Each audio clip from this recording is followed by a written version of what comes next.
My name is John Danaher. I'm a grappling instructor at the Enzo Gracie Jiu-Jitsu Academy here in New York City.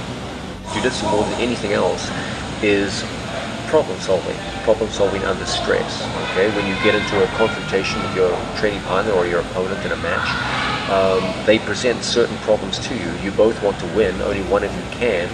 Okay, the way to achieve victory is to solve the problems that they create for you more rapidly and more efficiently than they can solve the problems you make for them.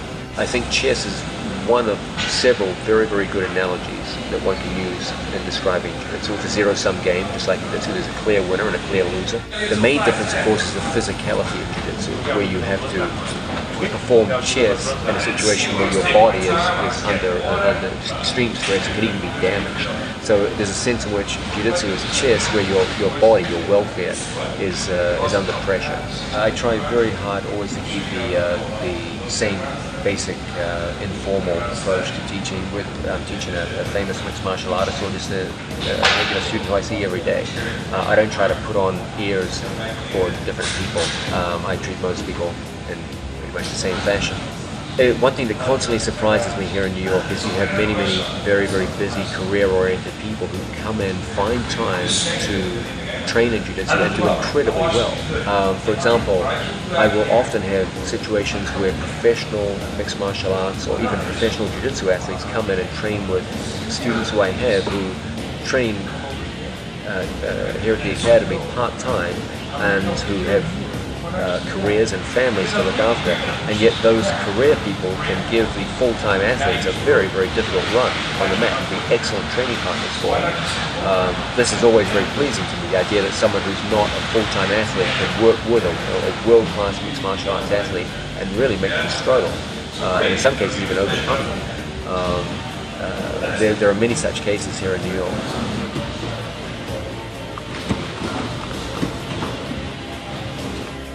What I find is that different people are interested in different ways.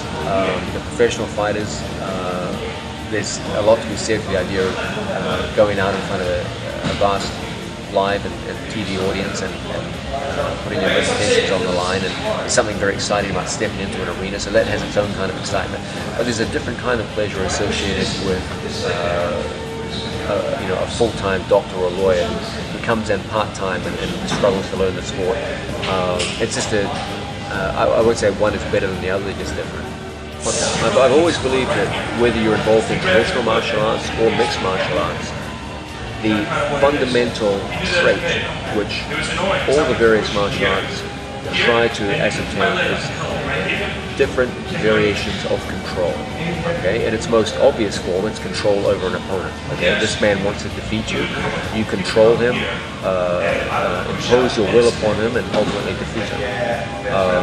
But control has many different facets in the martial arts. There's also the whole idea of self-control. Okay, you should exhibit yourself in a certain way in public. You shouldn't use your skills in ways that are harmful to the social good.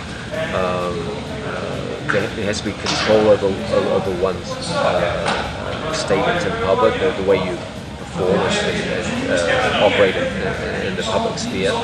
And I've always admired that about George St-Pierre, that he manifests many different aspects of control, from control of his opponent to his control over himself. Okay, when he conducts himself in the public eye, the way he promotes the sport of mixed martial arts. So regardless of what martial art, whether it be a traditional one or whether it be a more modern mixed martial arts, I've always believed that control is the central trait exhibited by all the different types of mixed martial arts.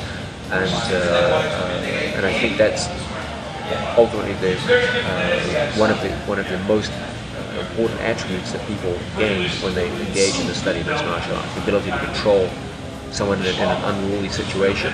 And that kind of control, the kind of control over another human being, will never come until you first gain control over your own self. Okay, your ability to move your own body and your ability to manipulate the workings of your own mind. So control is the central feature that I see in all the martial arts, and I think someone who comes in here who has a regular job will find their ability to understand that broad notion of control, their ability to control their own thinking under stress, for example, to be able to solve problems under stress. That broad sense of control is what they will find being one of the more positive aspects that they pick up in their lifelong study of martial arts.